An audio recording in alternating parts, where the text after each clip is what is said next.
Her car was sideways in a ditch, smoke curling from the hood, her designer heels sunk deep in mud as rain poured down like judgment from above. And then he appeared, a quiet single father in a worn flannel shirt, broad shoulders steady against the storm, holding an umbrella over her head as if it were second nature. She was a powerful businesswoman worth hundreds of millions.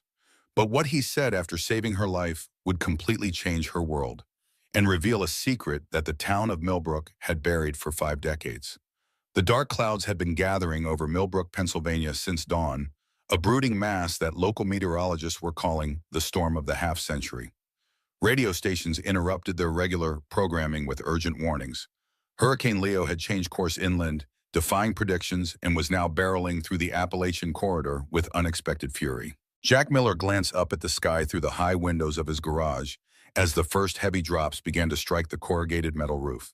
The sound was familiar, almost comforting in its steady rhythm, until a tremendous crack of thunder shook the building to its foundation.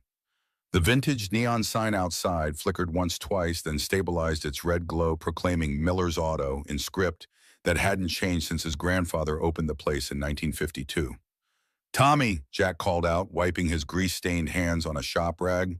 "Time to pack up, buddy." In the corner of the garage, among stacks of tires and shelves lined with meticulously organized tools, 7-year-old Tommy Miller sat cross-legged on a worn mechanic's mat. His small fingers moved with surprising precision over the inner workings of what appeared to be a miniature robot crafted from scrap metal wire and repurposed parts. The boy didn't look immediately. His focus was absolute, almost unnatural in its intensity. "Tommy," Jack repeated softer this time, approaching carefully. He knew better than to break his son's concentration abruptly. "Storm's getting worse. We should head upstairs." The boy finally looked up, his blue eyes, so much like his mother's, blinking as if emerging from a trance. "Does this mean the power will go out again?" Jack nodded, reaching down to ruffle his son's sandy-colored hair. "Probably, but we've got the generator, and I picked up extra batteries for your nightlight." He gestured toward the robot. "How's the new project coming along?" Tommy's face brightened instantly. "I fixed the servo motor, and look." He flipped a small switch, and the robot's arms began to move in a smooth, controlled motion. "I used the parts from that old printer." "That's my boy," Jack said, his chest swelling with a pride that still surprised him sometimes. How had he, a former Navy SEAL turned small-town mechanic, produced a child with such extraordinary mechanical intuition? "Let's get this little guy upstairs where it's safe." As they prepared to close the shop, the ancient wall-mounted television in the corner, kept mainly for the local customers who liked to chat while waiting for their vehicles, suddenly switched to an emergency broadcast. The weatherman's voice was tense as he pointed to swirling radar images. "Unprecedented rainfall expected over the next 12 hours. All residents are advised to remain indoors. I repeat, this is not a drill. Stay off the roads if at all possible." Jack clicked off the TV and turned to the framed photographs on the wall behind the counter. Decades of Millbrook history preserved under glass. There was his grandfather in his World War II uniform, standing proudly beside a Jeep with the same Miller's Auto logo hand-painted on the door. Next to it, his father in Vietnam, fatigue's arms slung around fellow soldiers. And then Jack himself, younger and harder-faced in his Navy dress whites at graduation from Buell's training before he'd earned his trident and joined the elite ranks of the SEALs. His eyes lingered on the last photo. Sarah holding newborn Tommy in the hospital, her smile tired but radiant. A year later, she'd be gone, chasing her journalism career and leaving behind the small-town life that was suffocating her. She'd left the infant Tommy with a note that read simply, "He deserves better than I can give him right now." Thunder crashed again, jolting Jack back to the present. "Come on, Tommy, let's batten down the hatches." As they secured the garage, an old Chevy pickup truck pulled hastily into the lot, splashing through the rapidly forming puddles. Frank Wilson, 72 years old and as sturdy as the oak trees that lined Millbrook's Main Street, hurried toward them. His Vietnam veteran's cap pulled low against the rain. "Jack, glad I caught you," Frank called out, his voice carrying over the storm. "Just heard on the radio that the Westbrook Bridge is washing out. County's closing it within the hour." Jack nodded grimly. "Thanks for the heads up, Frank. You heading home now?" "Straight there. Marie's got the hurricane kit ready." The older man glanced at Tommy with a warm smile. Hey there, Professor. Building another one of your flying machines. Tommy, usually shy around most adults, brightened at Frank's familiar presence. It's a rescue robot for finding people in storms. Frank's weathered face creased into a grin. Well, we might just need that today, son. He turned back to Jack, his expression sobering. Listen if you need anything. We'll be fine, Jack assured him. Got everything we need upstairs. You be careful, driving home, you hear? With a final wave, Frank dashed back to his truck and pulled away, leaving Jack and Tommy alone in the rapidly intensifying storm. Jack shouldered his son's backpack alongside his toolbox, and with one final look around the garage, he switched off the main lights. The neon sign outside would stay on, a Miller family tradition during storms, a beacon for anyone who might need help. Little did Jack know just how prophetic that tradition would prove to be on this particular night. 50 miles away, Elizabeth Montgomery was having what she privately termed a 5-aspirin day. The quarterly board meeting of Montgomery Technologies had run 3 hours over schedule, with contentious debates about their new drone surveillance systems and the Department of Defense contracts that made up 60% of their annual revenue. As CEO, Liz had maintained her composure throughout, the calm, collected presence that had earned her the nickname the Steel Queen of Silicon Valley among industry insiders. She had pushed through the approval for their next-generation military drone prototype, deftly navigated shareholder concerns about recent regulatory scrutiny, and outlined their 5-year expansion strategy without betraying a hint of the migraine building behind her right temple. Now steering her sleek Tesla Model S through the worsening conditions on Interstate 76, she was finally allowing herself to feel the exhaustion. Rain lashed against the windshield with increasing ferocity, and despite the autonomous driving features, Liz kept her hands firmly on the wheel. She'd grown up in Pennsylvania and knew better than to trust technology completely when Appalachian storms were involved. Her GPS chirped an alert, route adjustment recommended due to flooding conditions ahead. Liz frowned. She needed to be in Philadelphia by morning for another meeting, and delays weren't in her meticulously organized schedule. The alternate route would take her through rural back roads, slower but at least passable according to the real-time updates. Rerouting, she muttered, accepting the suggestion. The Tesla smoothly adjusted course, exiting the highway onto a state road that quickly narrowed as it wound into more densely forested terrain. The rain was coming down in sheets now, reducing visibility to mere yards despite the high-performance headlights. Liz reduced her speed, further tension building across her shoulders. Her phone rang through the car's speakers. Calling assistant.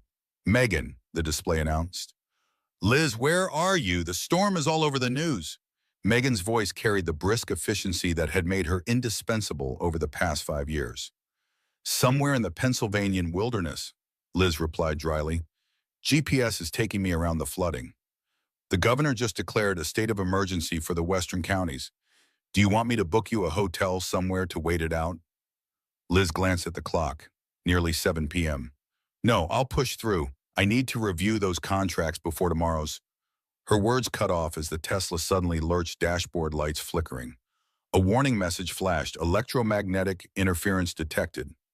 What the hell? Liz muttered, gripping the wheel tighter. Liz, what's happening? Megan's voice crackled with static. Something's wrong with the car's systems went dark without warning. No lights, no power steering, nothing. In the same instant, Liz felt the wheels lose traction on the water-slicked asphalt. The Tesla began to hydroplane, spinning toward the shoulder of the road. Liz. Megan's voice disappeared as the communications system died. Everything slowed down as Liz's crisis training kicked in. 10 years on the Montgomery Technologies board had included mandatory emergency response protocols, skills her grandfather, the former senator, had insisted upon for all family members during the Cold War era. She turned into the skid, fighting for control, but physics was unforgiving. The Tesla slid sideways, plunging off the road and down a shallow embankment before coming to rest at an angle, its front end buried in mud and water, steam rising from the hood where rain struck hot metal.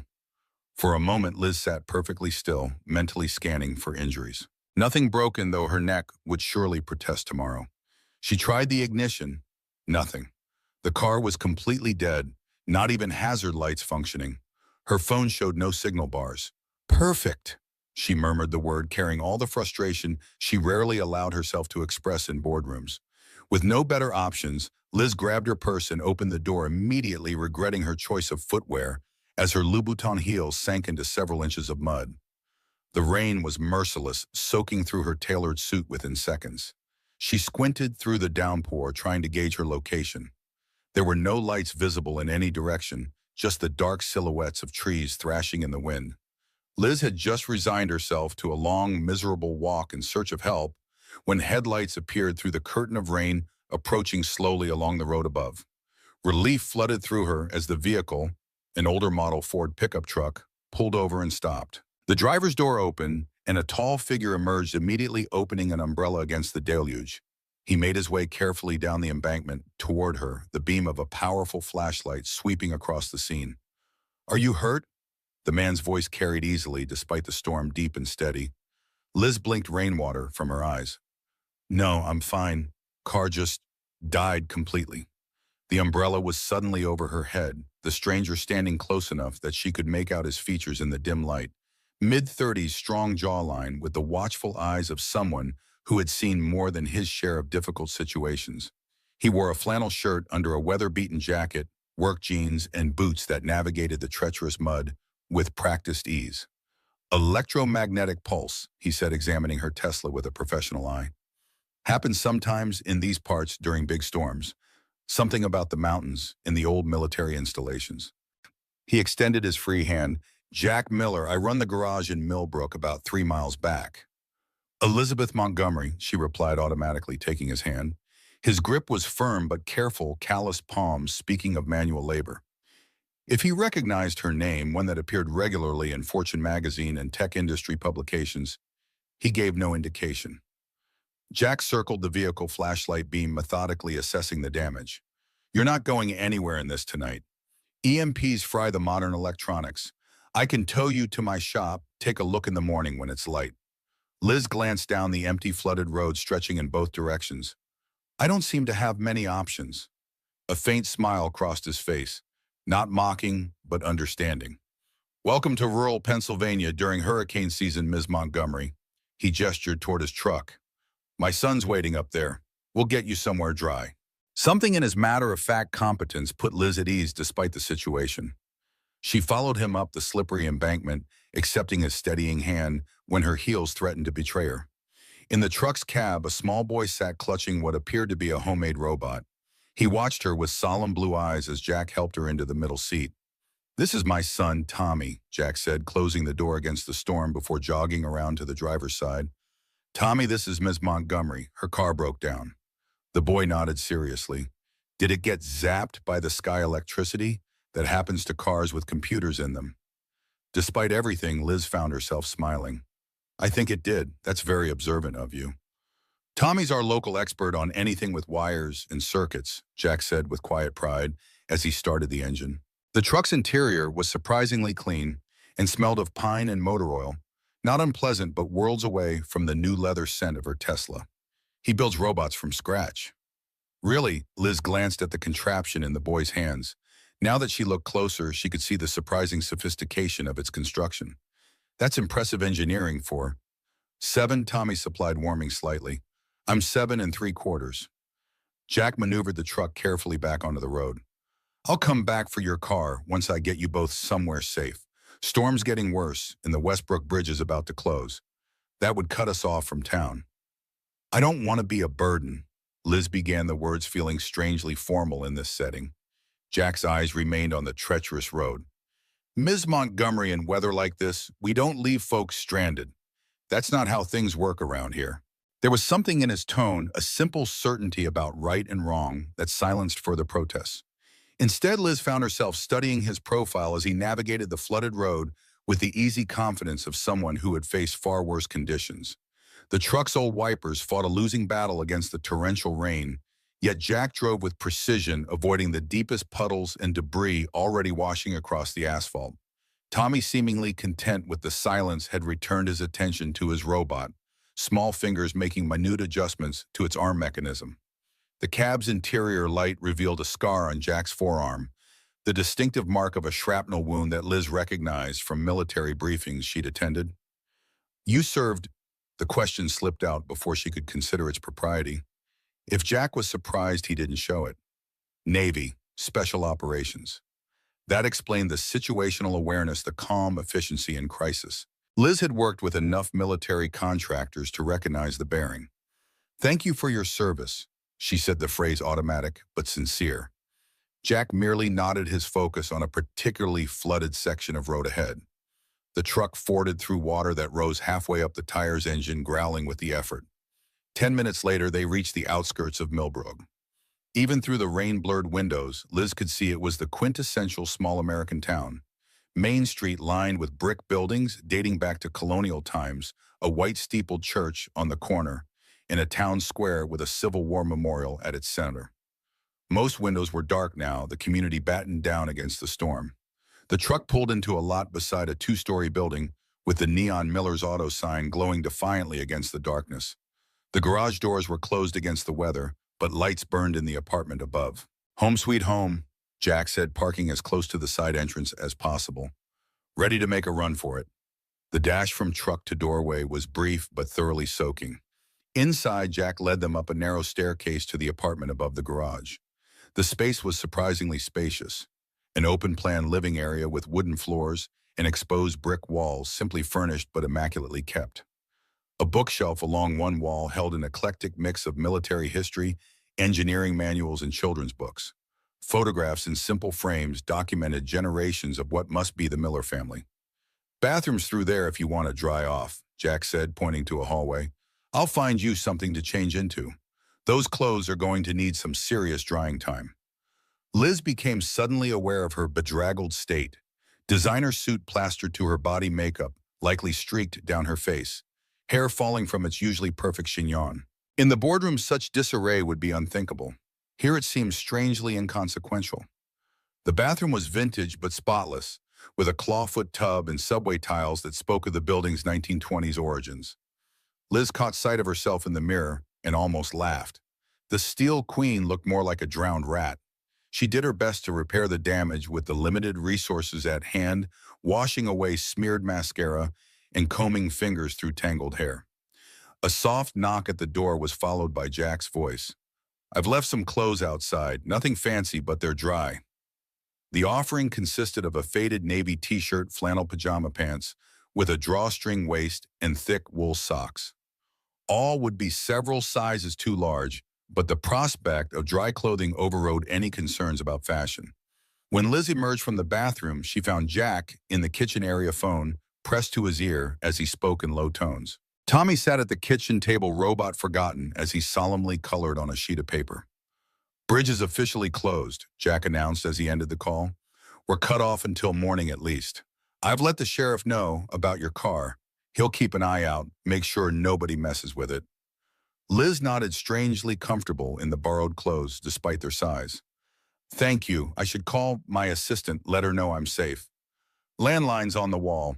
Cell service is probably out by now. Towers don't hold up well in these storms. Jack gestured to an actual corded phone mounted on the kitchen wall, something Liz hadn't seen in active use for years. As she made her call, assuring a worried Megan that yes, she was fine, no need to send search parties, Liz observed Jack and Tommy moving through what was clearly a well-established storm routine. The boy carefully placed flashlights at strategic points around the apartment, while his father checked a generator in the corner and filled several containers with water. Hungry? Jack asked when she finished her call. Storm protocol at the Miller household includes hot food while we have electricity. Before she could answer, the lights flickered ominously. Jack raised an eyebrow at Tommy, who immediately abandoned his task and raced to the refrigerator, pulling out ingredients with practiced efficiency. We've got about a 50% chance of keeping power, Jack explained, taking the items from his son and beginning to crack eggs into a bowl. Might as well cook while we can. Within 15 minutes, the small kitchen table was set with a simple but appetizing meal, omelets, toast, and sliced apples. As if on cue, the moment they sat down, the apartment plunged into darkness, save for the battery-powered lanterns Tommy had distributed earlier. Right on schedule, Jack commented dryly, reaching for a flashlight without missing a beat. Tommy want to fire up Gerard? The boy grinned and hurried to the corner where he switched on what appeared to be a modified camping generator. Soft light immediately flooded from LED strips mounted along the ceiling edges. Tommy designed the backup lighting system, Jack explained, noting Liz's impressed expression. We call the generator Gerard. After Gerard Way, Tommy added seriously, he's the singer from My Chemical Romance. Dad plays their music in the garage. The incongruity of the tough ex-military mechanic listening to emo rock while working on cars startled a genuine laugh from Liz, a rare sound in her carefully controlled life. Jack's eyes crinkled slightly at the corners in response, the closest he seemed to come to a full smile. They ate by the gentle glow of Tommy's lighting system, the storm raging outside now completely blocked by storm shutters that Jack had closed over the windows. The wind howled occasionally down the chimney of the old fireplace, adding an almost cozy atmosphere to their impromptu shelter. So, Jack said as they finished eating Montgomery Technologies. That's your company. Liz nodded surprised. You've heard of us. Military contracts, drone surveillance systems. Your grandfather started it during the Cold War, if I remember right. At her startled look, he added, I read more than car manuals, Ms. Montgomery. Liz, she corrected automatically. And yes, my grandfather founded the company in 1953. Originally Defense Communications, then expanded into surveillance in the 70s. And now you're the CEO. It wasn't a question. For the past 8 years, she confirmed, we've shifted more toward domestic security and emergency response systems recently. Tommy, who had been quietly listening, suddenly perked up. You make drones like flying ones. Among other things, Liz replied, warming to the boy's interest. Our newest models can stay airborne for 72 hours without refueling and navigate completely autonomously. Tommy's eyes widened.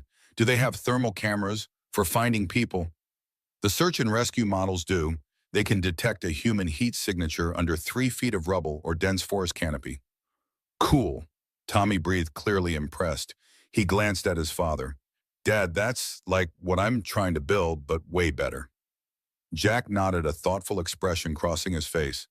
Ms. Montgomery, Liz, probably has entire engineering teams working on those designs, buddy. 78 engineers in the drone division alone, Liz confirmed. But it all starts with the same curiosity you have, Tommy. Every great innovation begins with someone asking, how could this work better? The conversation shifted to Tommy's robots, the boy gradually overcoming his shyness to explain his designs with increasing animation. Jack watched with quiet pride, occasionally translating when his son's explanations veered into his own unique technical vocabulary. As Tommy demonstrated the articulated arm of his latest creation, a sudden violent thunderclap shook the building, causing the lights to flicker, despite being on the generator circuit. The boy froze, eyes wide, hands immediately covering his ears. Jack was beside his son in an instant, one arm around his shoulders. It's okay, buddy. Just the storm saying hello. His voice had shifted to a gentler register, the words clearly part of a familiar reassurance routine. Tommy nodded stiffly but didn't lower his hands. Jack reached into his pocket and produced what looked like custom-molded earplugs, which the boy accepted gratefully, inserting them with practice movements. Sensory sensitivity, Jack explained quietly to Liz as Tommy relaxed suavely. Part of his autism spectrum diagnosis. Certain sounds can be overwhelming. Liz nodded, recalling articles she'd read about neurodiversity in tech industries. Many of her most brilliant engineers exhibited similar traits.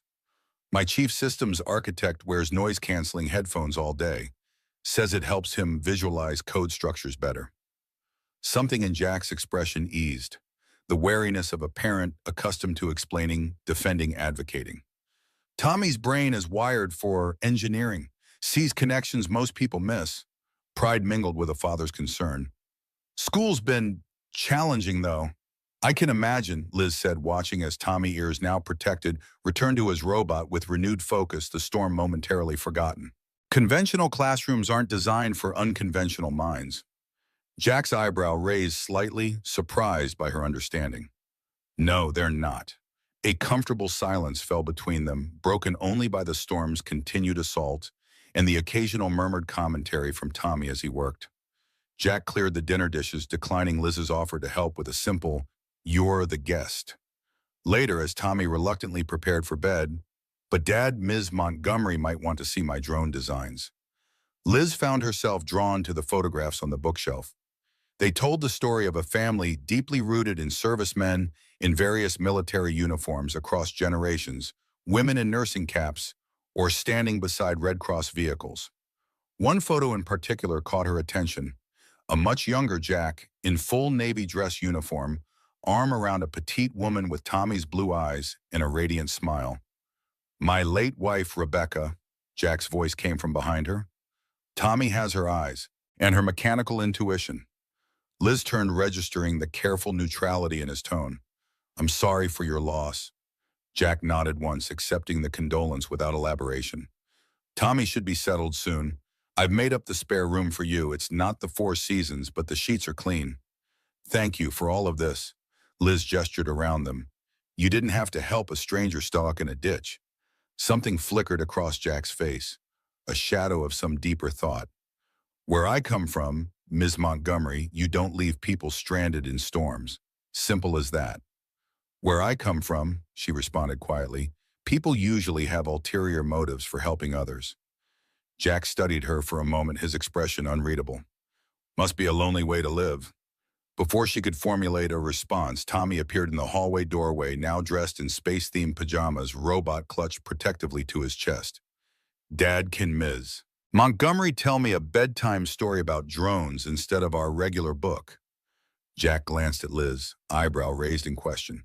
"I'd be happy to," she found herself saying, "though I should warn you, my stories tend to include a lot of technical specifications." Tommy's face lit up with genuine delight. "That's the best kind." Following the boy to his bedroom, walls covered with meticulously arranged diagrams, bookshelves filled with science texts well beyond elementary school level, Liz experienced a strange sensation. In the past 24 hours, she had presented to a board of directors, negotiated a multi-million-dollar contract, and managed a PR crisis with military officials.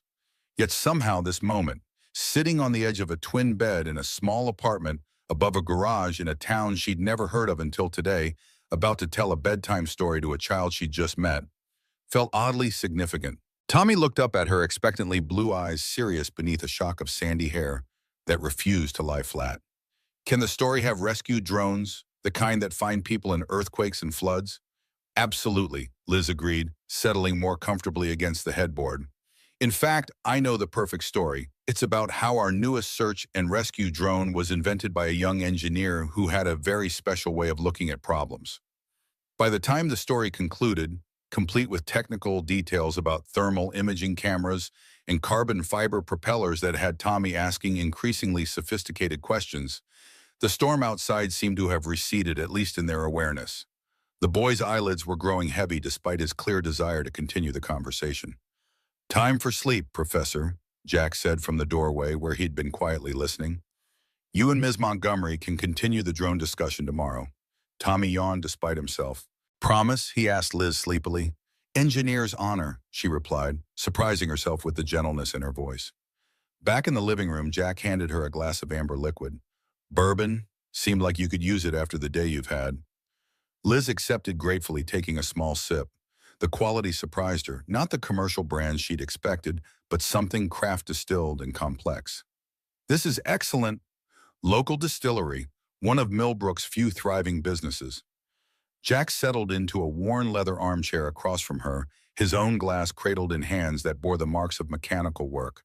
Strong, capable hands, accustomed to fixing broken things. "Tommy likes you. That doesn't happen often with strangers." "He's a remarkable child," Liz said sincerely. "His understanding of engineering and principles is extraordinary for his age. He gets that from his mother. Rebecca was a structural engineer before." Jack paused, taking a measured sip of bourbon. "Before cancer took her when Tommy was still an infant." The simple statement, delivered without self-pity, hung in the air between them. Liz sensed there was more to the story, but respected the boundaries of a man she'd just met. "And what about you?" she asked instead. "How does a Navy special operator end up running a garage in Millbrook?" Jack's mouth quirked slightly. "Asking if I served was the giveaway, wasn't it? Most civilians don't notice the signs." "I work with military contractors," Liz explained. "You develop an eye for it." He nodded, seeming to weigh how much to share. "I was with SEAL Team 6 for 9 years, 4 deployments. The last one went bad." His gaze drifted to the window, though the storm shutters revealed nothing. made a call in the field that resulted in casualties. The wrong call, as it turned out. Liz remained silent, recognizing the weight of what he was sharing. When I got back, Rebecca was already sick. Stage 4 by the time they caught it. She made me promise to give Tommy stability after she was gone. Jack's focus returned to the present, to the bourbon in his glass. This garage was my grandfather's, then my father's. It was sitting empty after Dad passed. Seemed like the right place to keep that promise. And you've been here ever since, Liz said softly. 5 years now. Tommy doesn't remember anywhere else. Jack set his glass down, his expression shifting back to the polite reserve of their initial meeting. I should check the weather updates, see about retrieving your car in the morning. As he moved to the landline, Liz found herself studying the apartment with new eyes. What she had initially seen as simple and sparse, she now recognized as intentionally designed for Tommy's needs. The lighting soft and adjustable spaces, organized with remarkable clarity, potential sources of overwhelming stimuli minimized. This wasn't just a place Jack had settled for. It was a sanctuary he had carefully crafted for his son. The conversation with the local sheriff was brief, Jack mostly listening and acknowledging with occasional understood and appreciated. When he hung up, his expression was grim. Bad news, Liz asked. Westbrook Bridge is completely underwater. They're saying at least 48 hours before the roads reopen. He ran a hand through his short hair, a rare gesture of frustration breaking through his composed exterior. I'm afraid you're stuck in Millbrook for the duration, Ms. Montgomery. Liz, she corrected again, then added with a wry smile, and there are worse places to be stranded. Jack studied her for a moment, perhaps trying to determine if the sentiment was genuine. Whatever he saw seemed to satisfy him. Get some rest. Tomorrow we'll figure out next steps. In the spare bedroom, clearly Tommy's project room hastily cleared to accommodate her, Liz sat on the edge of the twin bed and checked her phone out of habit. No signal as expected. For the first time in years, she was completely disconnected from her empire. No emails, no crisis calls, no board members demanding immediate attention. The sensation was oddly liberating. Outside, the storm continued its assault on Millbrook, rain lashing against the building in rhythmic waves. But here in this unexpected sanctuary, Liz felt a curious sense of security. She thought of Jack Miller, his quiet competence, his devotion to his son, the shadows of his past, visible only in glimpses, and realized she had never met anyone quite like him in her carefully curated world of power and influence. As she drifted towards sleep, lulled by the storm and the unfamiliar comfort of flannel pajamas, Elizabeth Montgomery, the CEO of a multi-billion-dollar technology empire, found herself wondering what other surprises this small town and its inhabitants might hold. She could never have imagined just how profound and dangerous those surprises would prove to be. Morning broke over Millbrook with deceptive gentleness, pale sunlight filtering through gaps in the storm shutters. For a disorienting moment, Liz stared at the unfamiliar ceiling, the events of the previous night rushing back as she registered the distant sounds of movement in the kitchen. The storm had subsided to a steady drizzle, the violent winds now just a memory marked by debris scattered across the town.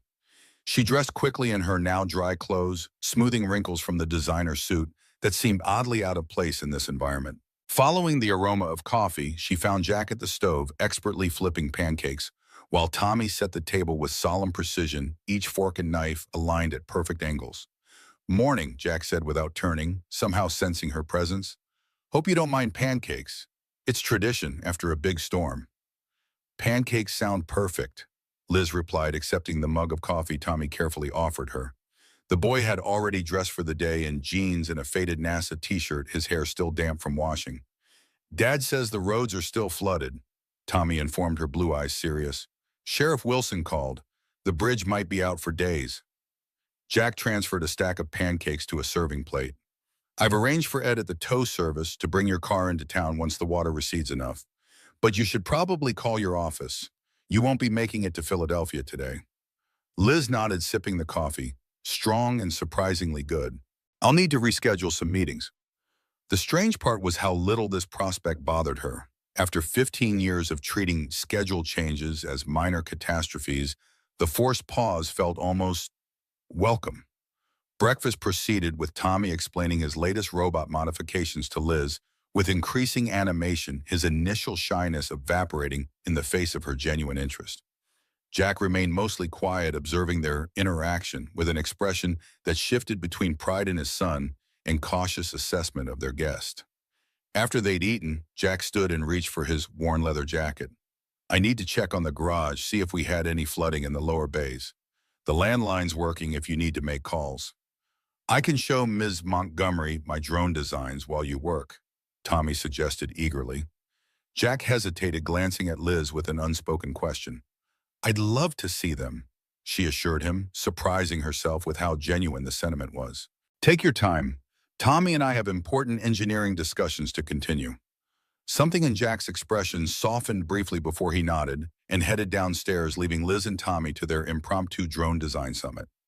The morning passed with unexpected swiftness. Tommy's technical knowledge was genuinely impressive, his designs showing intuitive understanding of aerodynamics and power distribution that many of our college-educated engineers would envy.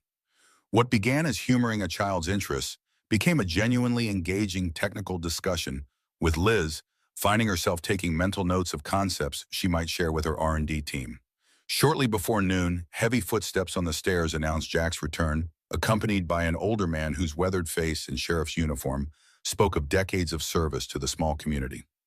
"Ms. Montgomery," Jack said, "this is Sheriff Frank Wilson. He's got some updates on the road situation." Frank nodded respectfully. "Ma'am, afraid I've got mixed news. Your Tesla's been towed to Jack's garage, but the main roads will be closed at least through tomorrow. Department of Transportation saying the Westbrook Bridge suffered structural damage." Liz absorbed this information with a calm that would have surprised her executive team. "I understand. Thank you for the update, Sheriff." "Frank served with my father in Vietnam," Jack added. "He's been keeping an eye on me since I was Tommy's age." The older man's eyes crinkled with affection. Someone had to make sure this one stayed out of trouble after he came back from the teams. He turned back to Liz. "Jack says you're the CEO of Montgomery Technologies. Any relation to Senator Montgomery from the 60s? "My grandfather," Liz confirmed, noting the flash of recognition in the sheriff's eyes. "Well, I'll be. He made quite a splash around these parts back in the day." Frank's expression held something Liz couldn't quite interpret. Not quite wariness, but a guarded interest. "The Montgomery name has history in Millbrook, though it's been some time since any of your family visited." Before Liz could inquire further, Tommy tugged at Jack's sleeve. "Dad, can we show Ms. Montgomery the garage? Her car is there now, and she might want to see it." Jack glanced at his son, then at Liz. "If you'd like to see the damage, we can head down. Your car's going to need specialized parts, though. The electrical system took a serious hit from the electromagnetic pulse." Frank excused himself with a tip of his hat, promising to return with any road updates, while Liz followed Jack and Tommy downstairs to the garage. In daylight, Miller's Auto revealed itself as larger than she'd initially estimated. 4 service bays, a small office area, and walls covered with automotive memorabilia spanning decades. The space was immaculately organized, tools arranged with military precision, floors clean, despite the nature of the work performed there. Her Tesla sat in the center bay, hood open, looking strangely vulnerable among the vintage equipment. Jack moved around it with professional efficiency, pointing out the damaged components to Tommy, who nodded with serious understanding. "The main control module is fried," Jack explained, gesturing to the complex electronics, "and the battery management system took collateral damage. I've got a friend at a specialized shop in Pittsburgh who might be able to get the parts, but it won't be quick." Liz stepped closer, examining the sophisticated vehicle she normally took for granted. "How does an electromagnetic pulse cause this kind of damage? I thought those were theoretical or weapons-based." Jack's expression turned thoughtful. "They're rare naturally, but this region has some unusual electromagnetic properties. Military did testing here during the Cold War, something to do with the mineral composition in the mountains. Sometimes during severe electrical storms, we get localized EMPs. Mostly affects newer vehicles with advanced electronics. That's why Dad keeps old trucks," Tommy added proudly. "No computers to break." As they discussed repair options, the garage's side door opened, admitting a group of local residents clearly curious about their visitor. Jack made brief introductions. Ed from the tow service, Martha, who ran the diner on Main Street, Bill from the hardware store. Each greeted Liz with the reserved politeness of small-town America, their eyes holding questions they were too courteous to ask directly. Word travels fast in Millbrook, Jack explained after they'd departed, having extracted promises that Jack would bring Ms. Montgomery from the big tech company by the diner later. I'm becoming quite the local attraction, Liz observed with dry humor.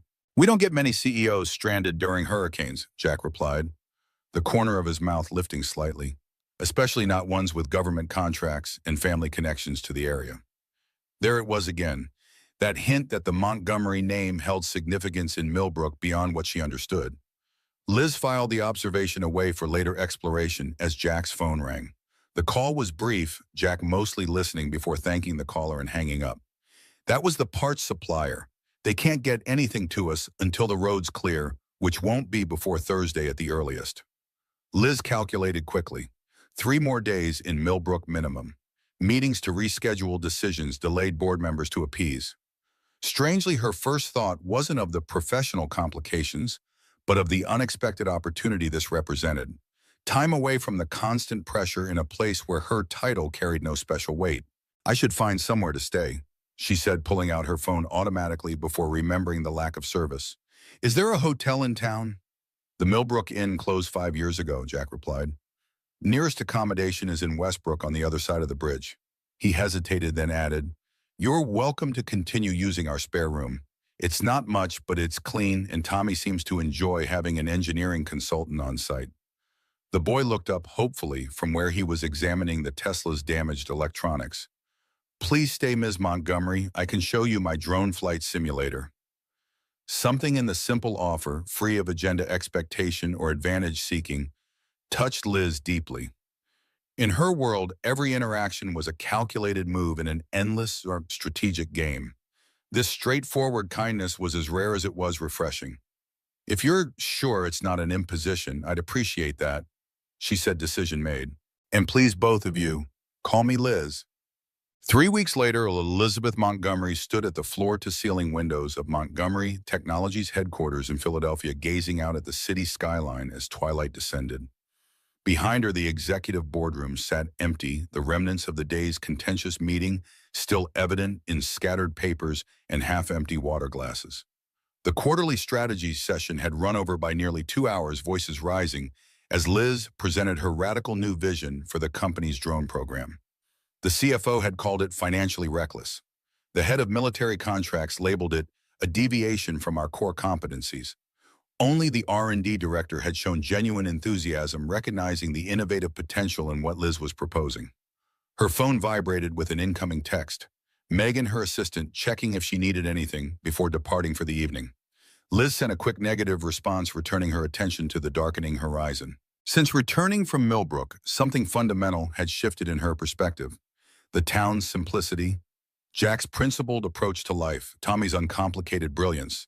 These had lingered in her thoughts, challenging assumptions she hadn't realized she'd been making for years.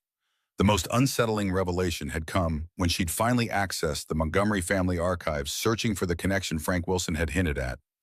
What she discovered about her grandfather's involvement with Millbrook during the Cold War era had left her profoundly disturbed and increasingly convinced that her new direction was not just strategically sound, but perhaps morally necessary.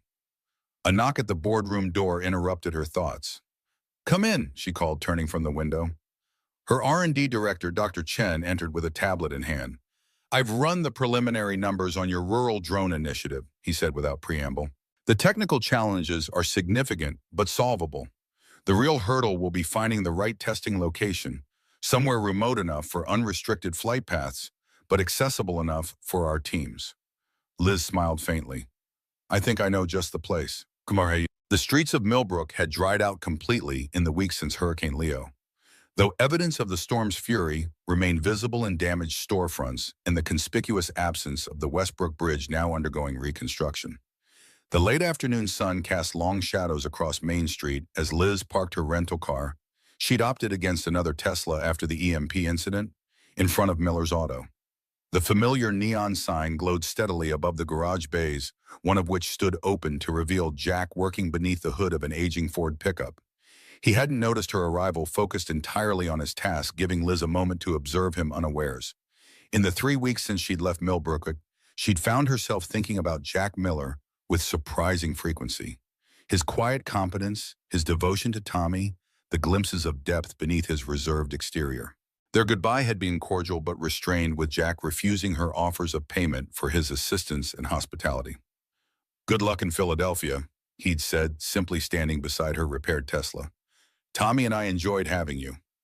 Now watching him work with the same focused precision he brought to everything, Liz felt an unexpected nervousness. She'd faced down hostile corporate takeovers and Pentagon officials without flinching, yet this moment, approaching a small-town mechanic with a business proposition, somehow felt more consequential. Before she could announce herself, Tommy emerged from the garage office, spotted her immediately, and let out a delighted whoop. "Ms. Montgomery's back, Dad." Jack straightened, turning toward her with undisguised surprise. He wiped his hands methodically on a shop rag as she approached, his expression guarded but not unwelcoming. "Didn't expect to see you again," he said simply. "I said I'd let you know if I changed my mind," Liz replied with a slight smile, referencing their conversation about payment. "Though I'm not here to offer a job this time, I'm here with an idea."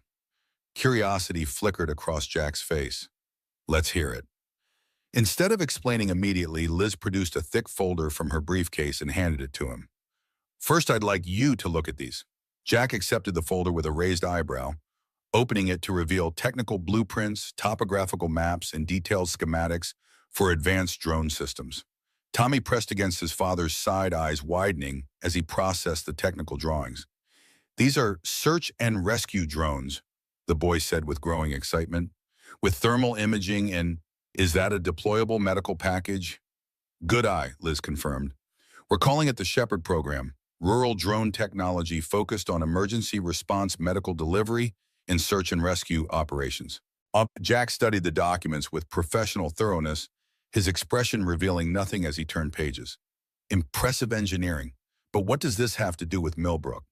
Liz took a deep breath. "We're establishing a rural testing division for these systems. We need locations away from major population centers with varied terrain and local knowledge." She met his eyes directly. "I want to put Millbrook on our map, Jack, as our primary development site."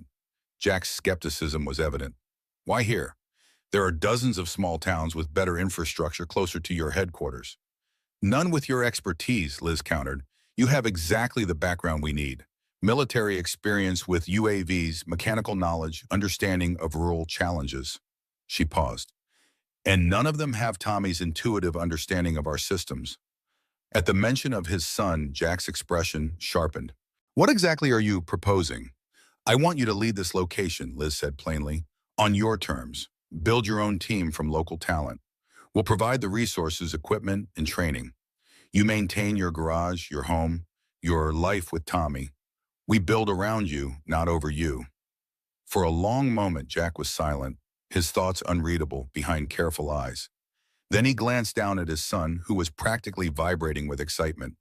"Dad," Tommy whispered loudly, "we could build real rescue drones, like the ones in Miss Montgomery's story."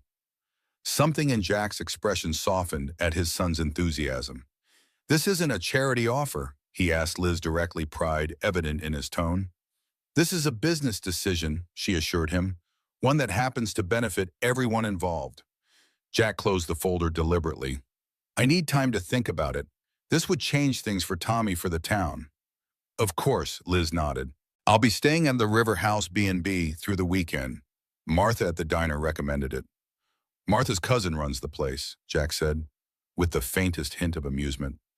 "By now, the whole town probably knows you're back." As if on cue, the garage phone rang. Jack answered with a knowing look, exchanging brief words before hanging up. "That was Martha.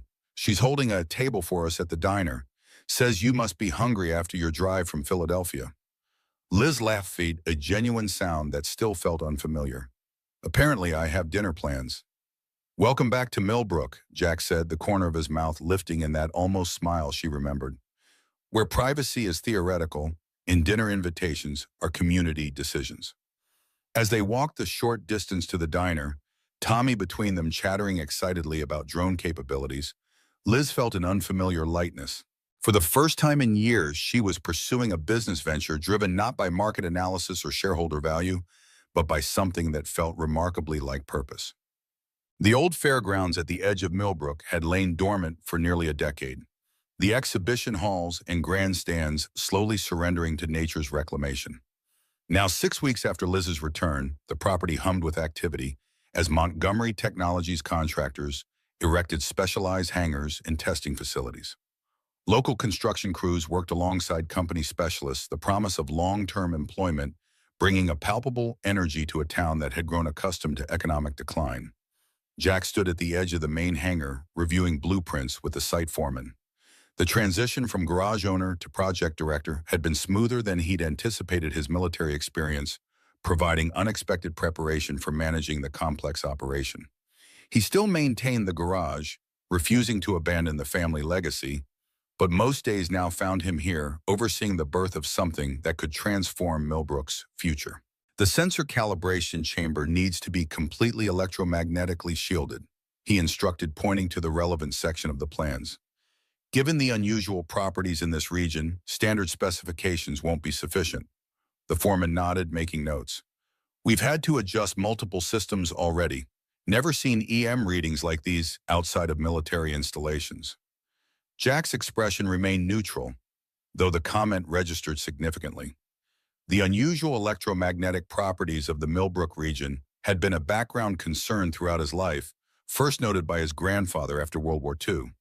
Local lore attributed it to mineral deposits in the surrounding mountains, but Jack had always suspected there was more to the story, particularly given the Cold War-era military presence that had once dominated the area. As the foreman moved away to relay the updated specifications, Jack's attention was drawn to the main entrance where Liz's car was pulling in.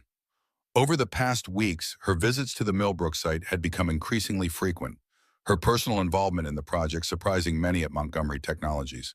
Today, she wasn't alone. Tommy sat in the passenger seat, having been picked up directly from school for what had become their regular Friday engineering session. Jack watched as his son bounded from the car tablet, clutched in his hands, eager to show Liz his latest drone navigation algorithm. The boy's confidence had blossomed under her mentorship, his unique abilities finding purpose and recognition beyond what the small-town school system could provide. For that alone, Jack would have been grateful for Liz's presence in their lives. But there was more to it, something neither of them had acknowledged directly. The easy companionship that had developed between them, the lingering conversations after Tommy had gone to bed, the way her guard dropped when it was just the three of them. In Philadelphia, she might be the formidable CEO, but here in Millbrook, she was simply Liz. Brilliant and driven, yes, but also increasingly relaxed, genuine, present. She spotted him across the construction site and raised a hand in greeting, her professional attire now typically supplemented with practical boots when visiting the muddy construction site. Jack returned the gesture, noting the portfolio tucked under her arm, new designs for the search and rescue systems they were developing. As they approached, Tommy raced ahead, excitement apparent in every movement. Dad, Ms. Montgomery brought the new sensor arrays. They can detect heartbeats through concrete. Jack smiled at his son's enthusiasm. Did she now? That's quite an upgrade from your cereal box prototypes. But I gave her the idea, Tommy insisted. Remember my drawings about sound waves going through walls? He's not wrong, Liz confirmed, reaching them slightly breathless from trying to keep pace with Tommy. His concept for harmonizing multiple frequency bands gave our engineers a new approach to the penetrating radar system. Pride swelled in Jack's chest, not just at his son's achievement, but at how Liz consistently ensured Tommy received recognition for his contributions, treating his ideas with the same respect she showed her doctoral-level engineers. The site's looking good, she observed, surveying the rapid progress. We're ahead of schedule on the construction phase. Good crew, Jack replied simply. Local people who take pride in their work. He hesitated, then added, though we've had some unusual equipment malfunctions. Electromagnetic interference beyond what's normal, even for this area. Liz's expression shifted subtly, a tightening around the eyes that Jack had come to recognize as concern. What kind of malfunctions? Sensor equipment randomly activating, GPS systems showing impossible coordinates. He kept his tone casual, aware of Tommy listening intently. Could be nothing, construction equipment generating interference. Or it could be something, Liz said thoughtfully. I'll have our environmental team run a full spectrum analysis. Tommy tugged at Jack's sleeve. Can I show Ms. Montgomery what we found in the old storage shed? The weird metal box with the symbols? Jack and Liz exchanged a quick glance. What storage shed, buddy? Jack asked carefully. The one behind the exhibition hall. Billy and I were exploring yesterday after school. Tommy's expression was earnest without guile. There's a room full of old stuff with the same logo that's on Ms. Montgomery's company papers, but it looks different. Older. Alarm bells rang in Jack's mind. He'd thoroughly inspected the fairground buildings before agreeing to the project, but the sprawling property contained numerous outbuildings, some predating his own knowledge of the area. Show us, he said, his tone shifting to one Tommy would recognize from their safety discussions, serious not to be questioned. The boy led them across the construction site toward the dilapidated exhibition hall, circling behind it to what appeared to be a maintenance annex partially obscured by overgrown vegetation. The padlock on the door hung broken, clearly the work of curious children rather than professional entry. Billy used his dad's bolt cutters, Tommy admitted as they approached. We weren't being bad, we're just doing a reconnaissance for the drone project. Under different circumstances, Jack might have smiled at his son's appropriation of military terminology, but his focus was now entirely on the potential danger of an unsecured structure. He moved ahead of Tommy and Liz, pushing the rusted door open carefully. The interior was dark and musty, decades of dust covering what appeared to be standard maintenance equipment and fairground supplies. But at the rear of the space, a second door, this one steel reinforced and significantly newer than the building itself, stood partially ajar. That's where the metal boxes are, Tommy said, pointing. They have the bird symbol like Montgomery Technologies, but with different words underneath. Jack exchanged a look with Liz, whose expression had grown increasingly troubled. He moved toward the inner door, instincts from his SEAL days fully engaged now. The heavy door swung open with surprising ease, revealing a room that clearly hadn't been designed for fairground maintenance. Metal shelving lined the walls, holding sealed containers, bearing faded but still legible labels. Project Nighthawk, Classified, Montgomery Industries. Each bore a security classification and date stamp, most from the late 1960s and early 1970s. A large map dominated one wall, the Millbrook region, marked with concentric circles and notation points. This isn't fairground equipment, Jack said quietly, examining the nearest container without touching it. No, Liz agreed, her voice equally low. This is my grandfather's work. She stepped closer to the map, studying the markings with growing concern. Project Nighthawk was one of Montgomery Industries' classified operations during the Cold War. I've seen references in the company archives, but most of the documentation was supposedly destroyed decades ago. Jack processed this information rapidly, connecting it to fragments of local history he'd absorbed growing up. Rumors of secret government work in the hills outside town, the unusual electromagnetic phenomena, his own father's reluctance to discuss certain aspects of his time working for government contractors in the region. Tommy, he said, maintaining a calm he didn't entirely feel. I need you to go back to the main hangar and find Mr. Peterson. Tell him we need the security team at the exhibition hall annex immediately. The boy's eyes widened, sensing the gravity of the situation. Is it dangerous? Are we in trouble? No trouble, Jack assured him, but this is a restricted area now. Adult business, okay? Tommy nodded solemnly and departed with a last curious glance at the mysterious containers. Once he was safely out of earshot, Jack turned to Liz, his expression hardened. Your grandfather's work. You want to explain what Montgomery Industries was doing with a classified military operation on Millbrook Fairgrounds? Liz met his gaze directly, her own composure professional but strained. I don't know the specifics yet. Project Nighthawk was part of a series of Cold War research initiatives. My grandfather collaborated extensively with the Department of Defense on experimental technologies. Technologies that happen to be buried in my hometown. Jack's voice remained level, but with an edge of steel beneath. The same hometown experiencing unusual electromagnetic phenomena that just happened to affect electronics in a very specific way. Before Liz could respond, a distant voice called Jack's name. Frank Wilson appeared in the doorway, sheriff's uniform dusty from construction site debris. Jack, I was looking for... The sheriff stopped abruptly, taking in the room's contents, his weathered face draining of color. Christ, they told us this was all cleared out in '78. Jack's attention snapped to the older man. You knew about this. Frank's eyes moved from the containers to the map and finally to Liz's recognition and something like resignation crossing his features. Not the details, just that there was government work here when I got back from Vietnam. Your father was involved toward the end before the operation shut down. He looked directly at Liz. Your grandfather gave the shutdown order personally after the incident. What incident? Jack and Liz asked simultaneously. Frank seemed to age a decade before their eyes. The accident in '72, 3 researchers and 2 local men killed when something went wrong at the test site in the hills. He nodded toward the map. The official report called it an equipment malfunction. Unofficial story was different.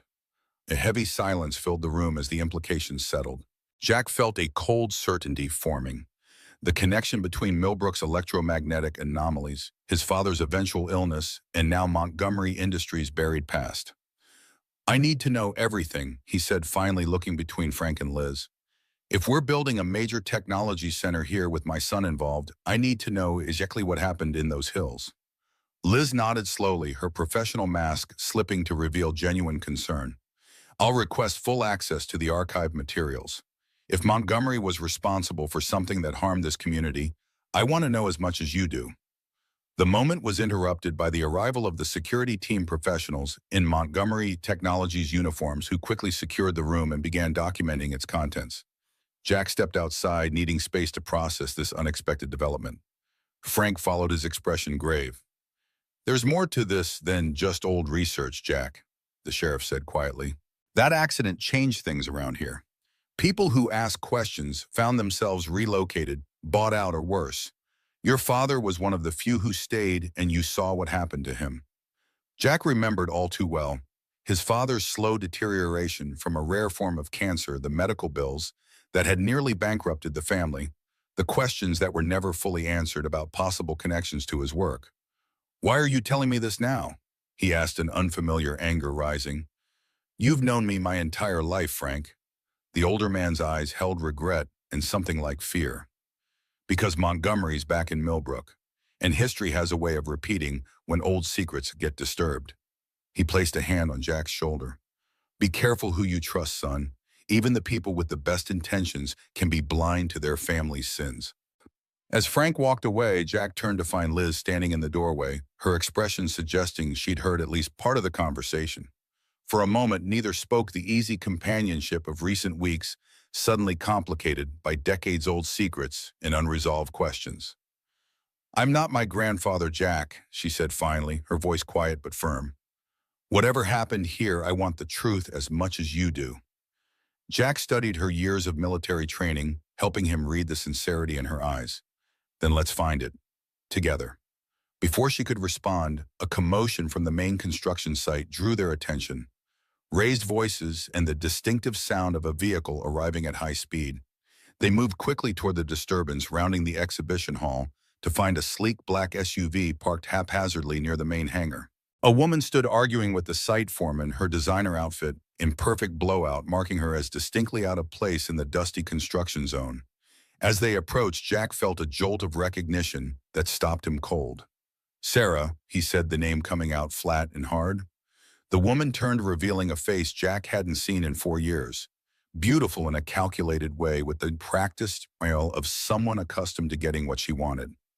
Tommy stood nearby, confusion evident in his posture, as he looked between his father and the unfamiliar woman. Jack, Sarah replied, her voice carrying the polished cadence of her broadcast journalism training. It's been a while. 4 years, 3 months, he corrected, moving protectively toward Tommy. Since you left a note saying motherhood wasn't in your career plan. Sarah's smile didn't waver, though something flashed in her eyes. Annoyance, perhaps, at having her abandonment stated so plainly. People change. Priorities shift. Her gaze shifted to Liz, assessing and instantly categorizing. Elizabeth Montgomery, your reputation precedes you. Liz stepped forward, professional mask firmly in place. I don't believe we've been introduced, Ms. Sarah Miller. Well, Carmichael now. She extended a manicured hand. I'm Tommy's mother. The boy's eyes widened, his body instinctively shifting closer to Jack. Dad, he questioned uncertainly. Jack placed a steadying hand on his son's shoulder. Why are you here, Sarah? His voice remained controlled, giving away nothing of the turmoil beneath. Can't a mother visit her son? Sarah's practiced smile didn't reach her eyes, especially when he's suddenly become involved in a high-profile technology project. Her gaze swept the construction site. Quite a change from fixing trucks in a garage, Jack. The calculated assessment in her tone was unmistakable. Jack felt Tommy tense beneath his hand, the boy's sensitivity to emotional undercurrents alerting him to the conflict brewing. Tommy, Liz said gently, would you show me those drone navigation algorithms you were telling me about? I think Mr. Peterson has the simulation equipment set up in the temporary office. The boy looked uncertainly between the adults, his discomfort evident. Jack gave a slight nod, silently grateful for Liz's intervention. Go ahead, buddy. I'll join you in a few minutes. As Tommy reluctantly followed Liz toward the prefabricated office structure, Jack turned back to Sarah, dropping all pretense of civility. 4 years without a word, and now you show up unannounced. What do you really want? Sarah's professional facade slipped, slightly revealing a harder edge beneath. I've been following the Montgomery Technologies expansion into rural development. Imagine my surprise when I saw my ex-husband and son featured in the industry coverage. She adjusted her designer bag on her shoulder. I'm working on a special report about technological disruption in rural America. This project would make an excellent centerpiece. You're not using Tommy for a story, Jack said flatly. He's not a prop for your career advancement. He's my son too, Jack. Sarah's voice sharpened. Legally, I still have rights despite our arrangement when I left. The implicit threat hung in the air between them. Jack felt a cold weight settling in his stomach. The familiar sensation of identifying a tactical threat, one he had hoped never to associate with Tommy's mother. You signed away those rights when you walked out, he reminded her, keeping his voice low. We both know you didn't want to be a mother then. What's changed? Sarah glanced toward the office where Tommy had disappeared with Liz. Perhaps seeing my son involved with a billion-dollar technology initiative made me reconsider my priorities. Her smile returned as sharp as a blade. Or perhaps I'm just concerned about his welfare living above a garage in a town with documented environmental hazards. Jack stiffened. What are you talking about? Oh, you didn't know? Sarah's tone was one of feigned surprise. My research team uncovered some interesting history about Millbrook, classified projects in the 1970s, unusual cancer clusters, environmental concerns that were never properly addressed. She studied her manicured nails casually. The kind of story that might interest child welfare services, especially when combined with a father who puts his son in proximity to experimental technology. The threat was now explicit, and Jack felt a surge of protective rage that he carefully contained. You're using our son as leverage for a story. I'm exploring all angles of a complex situation, Sarah corrected smoothly, including the ethical implications of Montgomery Technologies establishing operations in a community they potentially contaminated decades ago. Her gaze shifted to something over Jack's shoulder. Speaking of which, Jack turned to find Liz approaching, her expression controlled but concerned. Tommy settled with the simulation team, she informed Jack, before acknowledging Sarah with a professional nod. Ms. Carmichael, I understand you're a journalist. If you're interested in our rural drone initiative, our public relations department would be happy to arrange an official interview. How kind, Sarah replied with a smile that didn't reach her eyes. But I prefer more independent research methods, less controlled narratives. Of course, Liz said evenly, though I should mention that any reporting on this project involving minor children would require parental consent forms. Montgomery Technologies is quite thorough about privacy protections. When the subtle power move wasn't lost on Sarah, whose expression hardened almost imperceptibly. I'm sure Jack and I can come to an arrangement about Tommy's involvement. She turned back to Jack. I'm staying at the River House through the weekend. We should discuss visitation arrangements. I've missed so much of Tommy's life already. With that parting shot, she returned to her SUV, leaving Jack and Liz standing in tense silence as the vehicle pulled away in a cloud of construction dust. I assume that's Tommy's mother, Liz said quietly once the SUV was out of sight. Jack nodded, his jaw tight. Sarah left when Tommy was 3. No contact for 4 years, and now she suddenly appears the moment this project makes industry news. He ran a hand through his hair in a rare gesture of agitation. This isn't about reconnecting with Tommy. She's working an angle. The timing is concerning. Liz agreed, her analytical mind already processing implications. Especially coming the same day we discover Project Nighthawk materials. Did she mention anything about Montgomery's historical connection to Millbrook?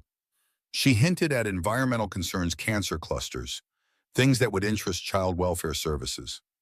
Jack's expression darkened. She's threatening to use Tommy's safety as leverage. Liz's eyes narrowed, a glimpse of the formidable CEO showing through her now familiar, companionable demeanor. That won't happen. Montgomery Technologies has considerable resources for handling both legal challenges and media situations.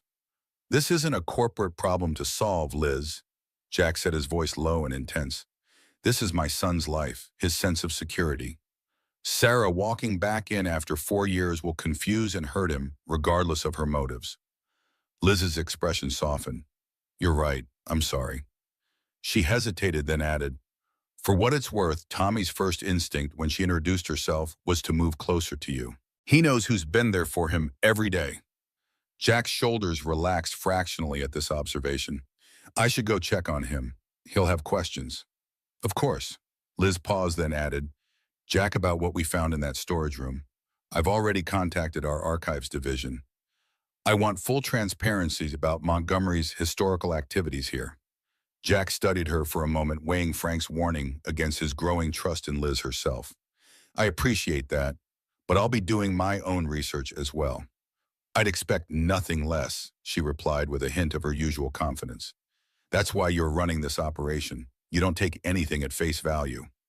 As Jack walked toward the temporary office to find his son, he found himself caught between two unexpected developments: Sarah's sudden reappearance and the discovery of Montgomery Industries' buried history in Millbrook. Both threatened the carefully constructed stability he'd built for Tommy, yet in entirely different ways. And somewhere in the middle stood Liz Montgomery, brilliant, driven, increasingly important to both Jack and Tommy, yet inextricably connected to the very company whose past actions might have harmed this community. The woman herself might be trustworthy, but could the same be said for the corporate empire she represented? As he approached the office and saw Tommy looking up eagerly from the drone simulation, Jack pushed these concerns temporarily aside. First priority, reassure his son that his world wasn't about to be upended. The complex web of historical secrets, corporate interests, and Sarah's ambitions would have to wait. But as the sun began to set over the Millbrook Hills, the same hills that had allegedly housed Project Nighthawk's mysterious operations, Jack couldn't shake the feeling that these threads were drawing together toward a confrontation that would change everything.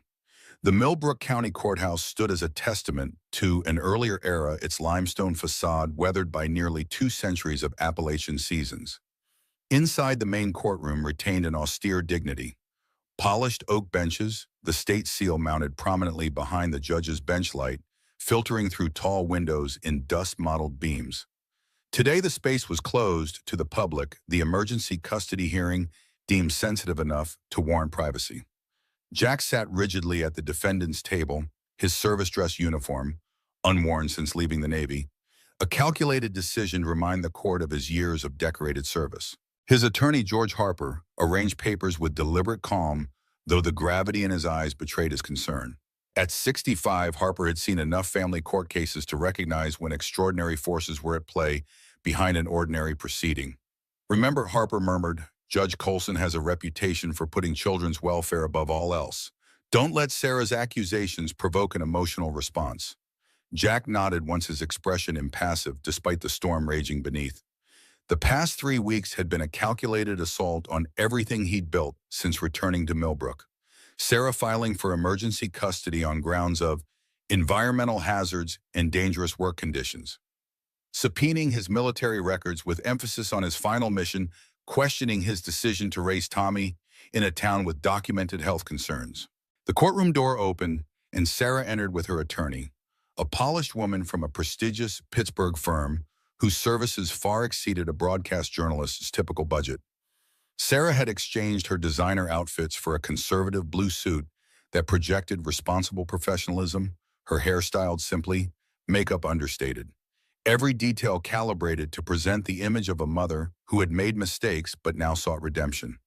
Behind them came Sheriff Frank Wilson and Dr. Eleanor Reeves, Tommy's developmental specialist, both subpoenaed as witnesses. Frank caught Jack's eye with a slight nod, a silent confirmation of their late-night conversation at the garage 3 days earlier when the sheriff had finally revealed everything he knew about Project Nighthawk and its aftermath. The side door opened as Judge Colson entered, a stern-faced man in his 60s whose reputation for fairness was matched only by his intolerance for courtroom theatrics. As the proceedings formally began, Jack found his attention drawn to the main courtroom doors, which opened to admit one final observer. Liz slipped in quietly, taking a seat in the back row. She'd been in Washington the past week, digging through classified archives with the weight of Montgomery Technology's government connections behind her. Her presence suggested she'd found something significant, information that might impact today's hearing. This is an emergency proceeding to evaluate temporary custody arrangements for minor child Thomas James Miller. Judge Colson began, his voice carrying the weight of 40 years on the bench. Ms. Carmichael, as the petitioning party, you may present your case. Sarah's attorney rose smoothly. Your Honor, we seek temporary custody based on urgent concerns for Thomas's safety and well-being. Evidence will show that the child's current living conditions expose him to multiple hazards, a commercially zoned property without proper residential permitting, proximity to industrial chemicals, and most critically residence in a location with documented environmental contamination from classified military experiments. Jack maintained his composed exterior, though each accusation landed like calculated artillery strikes. The strategy was clear: portray Millbrook as dangerous, the garage as unsuitable, and Jack as irresponsible for keeping Tommy in such conditions. Furthermore, the attorney continued, Mr. Miller has recently involved Thomas in experimental drone technology development without proper safety protocols or oversight. These activities expose the child to additional risks inappropriate for a 7-year-old, particularly one with documented developmental challenges. The proceedings unfolded with clinical precision, Sarah testifying about her growing concerns upon learning of Tommy's living conditions, expert witnesses presenting selective environmental data about Millbrook's history, photographs of the garage living quarters, carefully angled to emphasize the commercial aspects while minimizing the home Jack had created. Throughout, Jack maintained his military discipline, responding to questions directly and factually when called to testify. Yes, they lived above a working garage. Yes, Tommy participated in drone development activities. Yes, he was aware of Millbrook's historical connection to government research facilities. And were you aware, Sarah's attorney asked with practiced concern, that the area surrounding Millbrook has electromagnetic anomalies potentially harmful to developing nervous systems, particularly in children with sensory processing disorders, like your son? Objection, Harper interjected. Counsel is presenting speculation as fact. No medical evidence supports claims of harmful effects from Millbrook's electromagnetic properties. Sustained. Judge Colson ruled, though his expression suggested the seed of doubt had been planted. When Dr. Reeves took the stand, her testimony provided crucial counterbalance, describing Tommy's progress, his well-structured home environment, and the positive effects of his technical activities on his development. The judge listened attentively, his eyes occasionally drifting to Jack, measuring the man against the conflicting narratives being presented. Your Honor, Harper said during his closing argument, the evidence clearly shows that Thomas Miller is thriving under his father's care. Mr. Miller has created a stable, nurturing environment specifically adapted to his son's unique needs. The petitioner abandoned this child 4 years ago, leaving a 3-year-old without explanation or contact until 3 weeks ago. Coincidentally, when the Montgomery Technologies project brought media attention to Millbrook. The judge's gaze shifted momentarily to Liz in the back of the courtroom before returning to Harper. We request the court recognize this petition for what it is, not a mother's genuine concern, but an opportunistic attempt to gain leverage for professional advancement at the expense of a child's stability and well-being. Judge Colson studied both parties for a long moment. I'll speak with Thomas privately in chambers before rendering my decision. Court is in recess for 30 minutes. As Tommy was led toward the judge's chambers by the court-appointed child advocate, he looked back at Jack with wide, anxious eyes. Jack gave his son a reassuring nod, projecting a confidence he didn't entirely feel. In the hallway during recess, Liz approached her expression conveying both urgency and caution. "I need 5 minutes," she said quietly. "Found something in Washington you need to know before the judge makes his decision." Jack followed her to a secluded alcove away from Sarah's watchful gaze. Liz extracted a sealed envelope from her briefcase, her voice dropping to ensure privacy. "These are classified documents from Project Nighthawk, specifically about the 1972 incident. My grandfather personally ordered them buried." Her eyes held a mixture of professional determination and personal regret.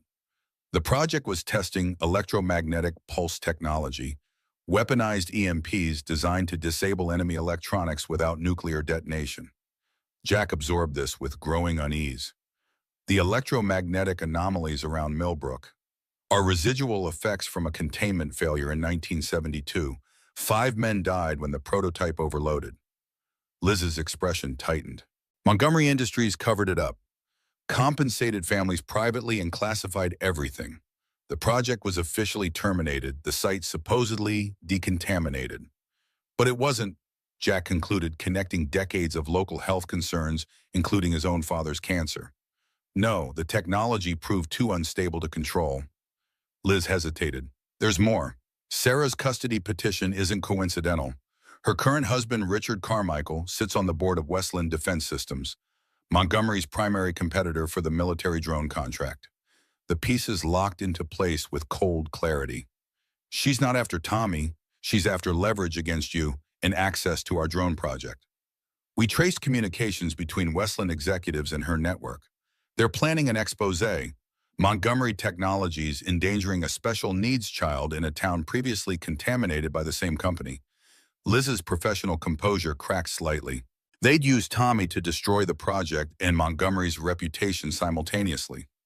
Before Jack could respond, the bailiff announced the court was reconvening. As they returned to the courtroom, Jack felt a strange calm settling over him. The clarity that came in combat situations when objectives became absolutely clear. Protect Tommy, reveal the truth, end the threat. Judge Colson returned to the bench, his expression thoughtful after his conversation with Tommy. The boy was escorted to a seat near the front, carefully positioned, where he could see his father but not be overwhelmed by the proceedings. "I've spoken with Thomas and found him to be remarkably articulate for his age," the judge began. "Before rendering my decision, however, there is one final matter." His gaze fixed on Sarah. "Ms. Carmichael, your petition cites concern about Millbrook's environmental hazards as a primary motivation. Yet my clerk informs me that you've simultaneously filed permits for extensive filming in the same area for a documentary series." Sarah's carefully composed expression faltered. "Your Honor, the documentary is precisely because of my concerns. Filed 2 weeks before your custody petition," the judge continued unmoved. "Additionally, this court has received evidence of communications between your current husband's company and Montgomery Technologies' competitors, discussing, and I quote, leveraging the custody situation for market advantage." The courtroom fell silent. Sarah's attorney leaned over, whispering urgently in her ear, while Tommy looked between the adults with growing confusion. "This court does not look kindly on custody proceedings motivated by corporate espionage or media opportunities, Ms. Carmichael." Judge Colson's voice carried the full weight of his authority. "Based on my evaluation of the evidence, including my conversation with Thomas, I am denying the petition for emergency custody change. Full custody remains with Mr. Miller with standard visitation rights for Ms. Carmichael to be supervised until this court determines her intentions are genuinely in the child's best interest." Relief washed through Jack, though his expression remained controlled for Tommy's sake. Sarah's face had hardened into a mask of barely contained fury as her carefully constructed strategy collapsed. "Furthermore," the judge continued, "I am ordering an independent environmental assessment of Millbrook to address the legitimate concerns raised in these proceedings, regardless of how they came to light. The health and safety of this community's children transcend corporate interests on all sides." His gaze swept meaningfully between Sarah and Liz. As the formal proceedings concluded, Jack moved immediately to Tommy, kneeling to eye level with his son. "Hey, buddy, you did great in there." Tommy's serious eyes searched his father's face. "Are we going home now?" "To our real home." "Absolutely," Jack confirmed, his voice steady and certain. "Nothing's changing." As they prepared to leave, Sarah approached her lawyer in the courtroom audience, providing some privacy to their exchange. "This isn't over, Jack," she said, voice low and tightly controlled. "You've won the battle, not the war." "There is no war, Sarah," Jack replied evenly. "There's just Tommy. There always has been." He studied her for a moment. "He's a person, not a pawn. Whatever Westland is paying you, it's not worth what you're becoming." Something flickered across her features. Perhaps a momentary recognition of how far she'd strayed from the idealistic journalist she'd once been. But it vanished, quickly replaced by the hardened ambition that had driven her to abandon her family years ago. "Enjoy your victory," she said, finally turning away. "I'll be watching how this environmental assessment unfolds. Millbrook's secrets won't stay buried forever." Outside the courthouse, autumn sunlight bathed the town square in golden light, the old Civil War memorial standing witness to yet another conflict resolved within the courthouse walls. Tommy ran ahead to examine a cluster of vintage motorcycles parked nearby, his resilience evident in the easy return to childlike curiosity. Liz approached, watching Tommy with a mixture of relief and lingering concern. The judge was right about one thing. Millbrook does need proper environmental assessment, regardless of Sarah's motives. Jack nodded, the weight of Frank's revelations and the classified documents still heavy on his mind. The question is whether Montgomery Technologies is prepared for what that assessment might find. "That's actually why I came back from Washington early," Liz said, her professional demeanor giving way to something more personal. "I've made a decision about Montgomery's responsibility here, regardless of what the legal department advises." Before she could elaborate, Tommy came racing back, excitement overriding the courtroom's lingering tension. "Dad, Ms. Montgomery, can we go to the drone hangar? I want to show you my new navigation program." Jack exchanged a glance with Liz, a silent agreement passing between them. The heavier conversations could wait. Today was for celebrating Tommy's security, for reinforcing that his world remained stable despite the forces that had tried to upend it. "Lead the way, Professor," Jack said, his hand resting briefly on his son's shoulder before the boy darted ahead toward their truck. As they followed at a more measured pace, Liz spoke quietly. "Jack, whatever happens with the environmental assessment and Project Nighthawk's legacy, I want you to know that my commitment to Millbrook, and to you and Tommy, isn't contingent on corporate interests." The simple declaration hung between them, layered with meanings neither was quite ready to articulate fully. Jack studied her for a moment, recognizing the sincerity beneath her carefully composed exterior. "I believe you," he said finally, the three words carrying the weight of hard-earned trust. The Montgomery Technologies testing facility hummed with activity as engineers calibrated drone sensors for the afternoon trials. Tommy sat at a specialized workstation Jack had designed specifically for him, his small fingers moving confidently across a modified control panel as he fine-tuned the navigation parameters for the day's flight tests. 2 months had passed since the custody hearing. Sarah had returned to Washington after one uncomfortable supervised visit with Tommy, her grand expose plans seemingly shelved after Westland Defense Systems distanced themselves from the negative publicity surrounding the custody case. The environmental assessment of Millbrook was proceeding under the supervision of independent experts, their preliminary findings confirming localized electromagnetic anomalies, but no immediate health hazards. Project Nighthawk's legacy, however, remained a shadow over the community, one that Liz had determined to address directly. Today marked the culmination of those efforts, with Montgomery Technologies' board of directors arriving for an unprecedented town hall meeting with Millbrook residents. "Systems check complete," Tommy announced, his voice carrying the serious tone he adopted during technical operations. "Shepard 1 is ready for autonomous navigation test." Jack reviewed the flight parameters on his own monitor, pride mingling with continuous amazement at his son's abilities. "Looks good, buddy. Let's move to the launch sequence." As they prepared for the test, Liz entered the control room, her business attire suggesting she'd come directly from meeting the arriving board members. "How are we looking for the demonstration?" "Tommy's got Shepard 1 ready to fly the search and rescue simulation," Jack replied. "Should make quite an impression on your board." The rescue drone prototype represented a significant evolution from Montgomery's military designs. Smaller, more maneuverable, equipped with advanced sensors, specifically calibrated for detecting human life signs in disaster scenarios. Tommy had contributed several key innovations to the navigation systems, his unique perspective leading to solutions the adult engineers had overlooked. They need to be impressed, Liz said, a hint of tension beneath her professional composure. Today's vote will determine Montgomery Technology's future direction and our commitment to making things right in Millbrook. The significance wasn't lost on Jack. Over the past months, he'd watched Liz wage an internal battle within her own company, pushing for transparency about Project Nighthawk and allocating resources for community restoration that went far beyond legal requirements. Today's board meeting represented the culmination of those efforts, a formal acknowledgement of corporate responsibility and commitment to a new ethical framework moving forward. Dad, can I start the launch sequence?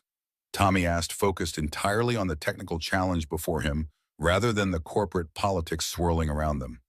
Go ahead, Professor. Jack authorized, gesturing toward the control panel. Tommy initiated the sequence with practiced movements, the large display screens showing the drone systems coming online. Suddenly, the boy froze, his hands hovering above the controls as his head tilted slightly, a posture Jack recognized from previous episodes of sensory sensitivity. Tommy, what's wrong? I can feel it, Tommy whispered, eyes wide. Like before, but stronger. Concern immediately replaced Jack's technical focus. Feel what, buddy? The buzzing in the air. Tommy's hands moved to cover his ears, though the control room remained quiet. It's the same feeling as when Ms. Montgomery's car broke in the storm. Jack and Liz exchanged alarmed glances. Before either could respond, the facility's lights flickered, electronic systems momentarily destabilizing. Outside the control room windows, they could see engineers looking up in confusion as equipment readings fluctuated without explanation. Electromagnetic surge, Jack said, immediately moving to protective mode. Tommy stepped away from the electronics. But Tommy remained transfixed, his expression shifting from discomfort to intense concentration. I can see where it's coming from, he said, voice distant as if accessing some internal perception. The old building by the hills, where the secret things were buried. A chill ran through Jack as he recognized the description, the restricted area near the fairgrounds where additional Project Nighthawk materials had been discovered during the environmental assessment. The site was secured but not yet fully excavated due to hazardous materials concerns. System readings are spiking across all monitors, one of the engineers called out, unprecedented EM activity registering throughout the facility. As alarms spread through the testing center, Tommy suddenly turned to his father, eyes wide with an urgency that transcended his usual reserved demeanor. Dad, I need to go there. I can make it stop. Absolutely not, Jack replied instantly, parental protection overriding all other considerations. That area is restricted for a reason, buddy. Jack, Liz interjected quietly. The environmental team reported unusual activity at the Nighthawk site this morning. Energy signatures they couldn't explain, possibly triggered by the excavation work. Before Jack could respond, the facility's emergency systems activated. Lights shifting to backup power security protocols engaging automatically. Through the windows, they could see the approaching vehicles of the Montgomery Technologies board members, stopping at the facility entrance, prevented from entering by the automated lockdown. If there's an instability at the Nighthawk site, we need to evacuate, not investigate, Jack insisted, already reaching for Tommy protectively. It won't help, Tommy said with startling certainty. It's waking up, like it was waiting. His small face held an understanding beyond his years. Dad, I can feel it. The way I feel the drones, but it's scared and confused, like when I get too much noise at school. Jack knelt before his son, searching the boy's eyes for any sign of fear or confusion. Instead, he found only that peculiar clarity Tommy exhibited when working with complex systems, a direct, unfiltered perception that somehow transcended conventional understanding. Tommy, what exactly do you think is happening? The machine is lost, Tommy explained as if it were obvious. It's been sleeping a long time and now it's looking for connections. That's why electronics are acting funny. It's reaching out. Liz had moved closer, her expression reflecting both professional concern and personal investment. The original Nighthawk prototype was designed to generate controlled electromagnetic pulses, if some component remained active all these years, and is now being disturbed by the excavation. Jack finished, the tactical implications immediately clear. But how could Tommy possibly? Because I'm like it, Tommy said simply. Dr. Reeves says my brain processes electrical signals differently. I can feel the patterns, like when I know what's wrong with a drone just by watching it flick. The facility lights flickered again more dramatically this time. Outside, they could see the drone prototypes on their launch pads powering up without human activation, responding to some external command signal. Jack made a rapid series of calculations, weighing risk against necessity with the practiced assessment of his SEAL training. If we evacuate, whatever's happening continues unchecked. If it's building towards some kind of massive discharge like in 72, Millbrook could be at risk, Liz concluded, already reaching for her phone to contact the environmental team. I have to try, Tommy insisted, his small hand gripping Jack's larger one with surprising strength. Please, Dad, I understand it, like the robots.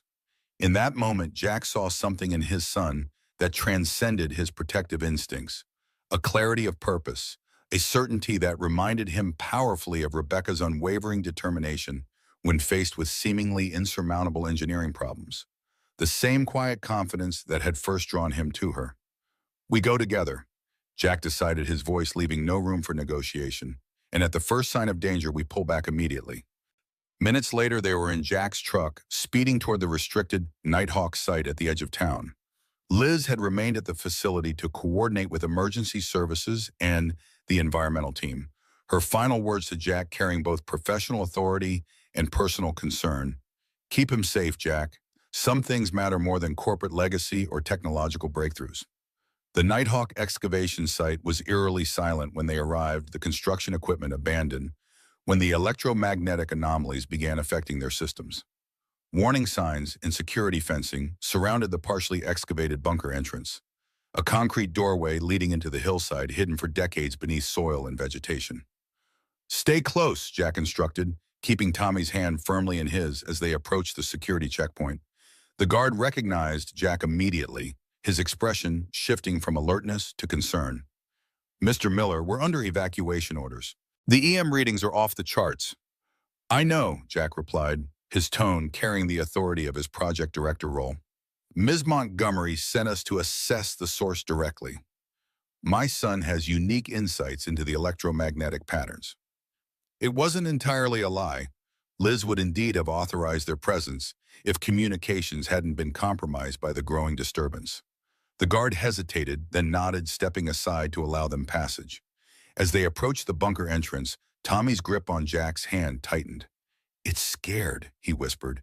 It thinks it's still at war. What do you mean, buddy? The machine. It was made to fight Russians. Tommy's matter-of-fact delivery of this historical detail sent a chill through Jack. It's been asleep, but now it thinks it needs to protect everyone. Inside the bunker entrance, emergency lighting cast eerie shadows across walls lined with faded warning signs and security classifications. The excavation team had cleared the main corridor, revealing a control room that looked like a time capsule from the early 1970s, analog equipment alongside early computer systems, all designed to manage something housed in the chamber beyond. Tommy moved with unexpected confidence through the space, his sensitivity to the electromagnetic fields apparently providing a form of guidance. Jack followed closely, every sense heightened for potential danger, torn between his trust in his son's unusual abilities and his instinct to remove Tommy from this hazardous environment immediately. In the main chamber, they found the source of the disturbance, a device resembling a massive capacitor array surrounding a central core of technology that seemed decades ahead of its era. Parts of it glowed with an unnatural blue light power systems that should have been dormant, somehow reactivating after nearly 50 years. That's it, Tommy whispered, approaching the device with a combination of caution and fascination. That's what's talking to the drones. Don't touch anything, Jack warned, surveying the room for immediate threats. Structural instability, radiation hazards, anything that might endanger his son. I don't need to touch it, Tommy replied, his voice taking on that distant quality again. It can feel me, too. As if in response to his words, the blue glow intensified the hum of energy building in the chamber. Display panels that hadn't functioned in decades flickered to life, showing readouts in technical language Jack recognized from his military days. Power levels targeting coordinates, system status. It's looking for instructions, Tommy explained, his eyes fixed on the pulsing core. It thinks it failed its mission because it hurt people. It's been trying to fix that mistake for a long time. The simple observation carried a weight that transcended the technological marvel before them. A parallel Jack couldn't miss between the dormant weapons system and his own journey after his final mission went wrong. The same drive to make amends, to find purpose after failure. "How do you know what it's thinking, buddy?" Jack asked gently, kneeling beside his son. Tommy's expression remained focused on the machine. "The same way I know when a drone wants to turn left but its wing is heavy, I can feel what's wrong." He turned to Jack with absolute certainty. "It needs a new mission, Dad, a better one." Understanding dawned as Jack recognized what his son was proposing, not shutting down the system but repurposing it. The same transformation they'd been implementing with Montgomery's military drone technology, shifting towards search and rescue, toward protection rather than destruction. "What kind of mission do you think it needs?" "To protect Millbrook, not hurt it," Tommy replied immediately. "To help the drones find people who are lost like we designed them to do." The simplicity and wisdom of the solution struck Jack profoundly. Before he could respond, the bunker door opened behind them, admitting Liz and the lead environmental scientist, both wearing protective gear and carrying monitoring equipment. Liz's voice carried equal measures of relief and concern. "The readings throughout town are approaching critical levels. We need to—" She stopped abruptly, taking in the scene before her. Tommy standing calmly beside the pulsing heart of Project Nighthawk, the machine's energy somehow stabilizing rather than escalating in the boy's presence. "He's communicating with it," Jack explained quietly, unable to fully articulate the bond he was witnessing between his son and the long-buried technology. "Somehow he understands what it was designed to do and what it could do instead." The scientist's instruments confirmed what Jack already sensed. The chaotic energy patterns were reorganizing, shifting from the destructive pulse signature of a weapon toward something more controlled, more directed. "It's calibrating to him," the scientist whispered in amazement. "The electromagnetic patterns are synchronizing with his neural activity." Liz moved slowly forward, her expression shifting from professional concern to something approaching wonder. "Tommy, what are you doing?" "Giving it a new bomb," Tommy replied simply. "Like you did with the drones, Ms. Montgomery. Not for hurting anymore, for finding and helping."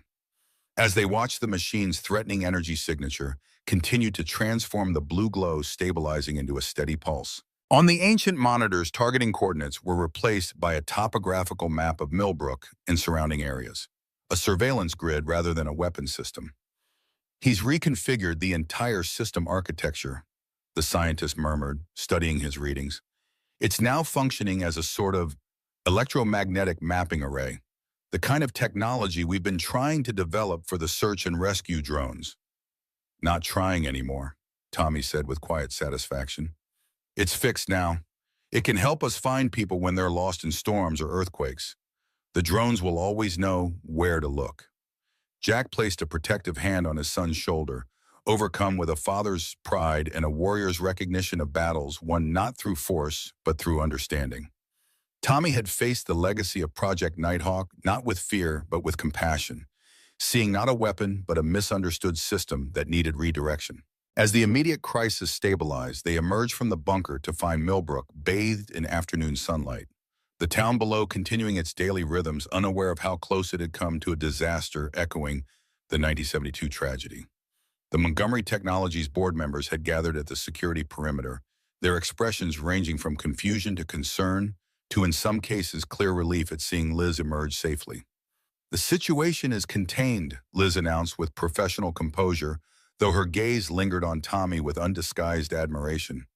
"And I believe we've just witnessed the most compelling demonstration possible of why our new direction is not just ethically necessary, but technologically superior." Later, as emergency teams secured the Nighthawk facility, and initial assessments confirmed Tommy's remarkable reconfiguration had indeed transformed the dangerous system into a stable support network for the drone program, Jack found a moment alone with Liz at the edge of the site overlooking the town that had shaped both their lives in unexpected ways. "The board unanimously approved the full remediation package for Millbrook," Liz said quietly, "including the health monitoring program for families affected by the original incident and the Community Development Fund." Tommy's demonstration was pretty convincing, Jack acknowledged with the hint of a smile. It wasn't just that. Liz's gaze remained on the town below. Seeing a child transform something designed for destruction into a tool for saving lives, it put everything into perspective. The legacy we choose versus the one we inherit. The simple wisdom in her words resonated deeply. Jack had come to Millbrook seeking to provide stability for Tommy after his own destructive past, only to find himself confronting historical damage that predated his arrival. Liz had returned to uncover her family's buried secrets, and in doing so found a path toward redemption neither had anticipated. What happens now? Jack asked the question encompassing far more than the technical resolution of the day's events. Liz turned to face him, fully professional reserve, giving way to the genuine connection that had been building between them for months. Now we build something better. For Tommy, for Millbrook, for ourselves. She hesitated, then added with uncharacteristic vulnerability, if that's still what you want. Before Jack could respond, Tommy appeared beside them, his earlier fatigue replaced by renewed excitement. Dad, Ms. Montgomery, the engineers say we can connect the Nighthawk system to our drones tomorrow. We'll have the best search and rescue program ever. Jack exchanged a glance with Liz, both recognizing the metaphor inherent in Tommy's enthusiasm. The integration of past and present, of redemption and innovation of separate lives joining toward a common purpose. Sounds like a plan. Professor, Jack agreed, ruffling his son's hair affectionately. Tomorrow is looking better already. As the autumn sun dipped toward the Millbrook Hills, casting long shadows across a town poised between its troubled past and promising future, Jack Miller found himself exactly where he needed to be, with his son safe beside him, and a woman who had journeyed from corporate adversary to essential ally to something much more significant. The path forward wasn't without challenges, but for the first time since returning to Millbrook, it was illuminated by genuine hope rather than merely duty. Sometimes Jack reflected, watching Tommy excitedly explain drone modifications to an attentive Liz. Rescue comes in forms you never anticipated. On rain-slicked highways and courthouse battles, in underground bunkers, where the ghosts of the past surrender to the possibilities of the future. And sometimes the people who need rescuing most are the ones who appear strongest, who have built their lives around protecting others without recognizing their own need for connection. Dad, Tommy called, breaking into his thoughts. Ms. Montgomery says I can design the new drone controller myself. Come see the plans. As Jack joined them, the three forming a natural unit against the backdrop of Millbrook's rolling hills, he recognized that this moment, these people, was what he had been searching for since returning from his final mission. Not merely a sanctuary for Tommy, but a purpose greater than the wounds of the past and people with whom to share it. The rescue, it seemed, had been mutual after all.